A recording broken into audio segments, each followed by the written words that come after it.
একাদশী পালন করলে এমন কি পুণ্য ফল হবে যে আমরা একাদশী পালন করব? একাদশী নিয়ে আপনারা এত কথা বলছেন, এত প্রচার করছেন একাদশী নিয়ে। আরে একাদশী তো স্বয়ং ভগবান, একাদশী স্বয়ং ভগবান থেকে উৎপন্ন হয়েছে। কারণ সমস্ত জীব একবার ভগবান না, তিনি যমরাজের সঙ্গে দেখা করার জন্য তিনি চলে গেছিলেন যমলোকে। এত শব্দ হচ্ছে, কান্নাকাটি, এত কিছু।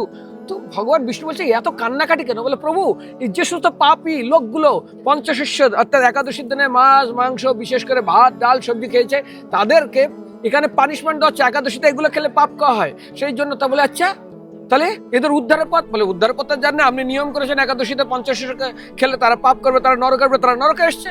তখন ভগবান বলে ঠিক আছে দাঁড়াও, আমি একটা ব্যবস্থা করছি। কারণ সর্বজীব মমসুত, সর্বজীব মমাশ্রিত, সমস্ত জীব আমার সন্তান, আমার পুত্র।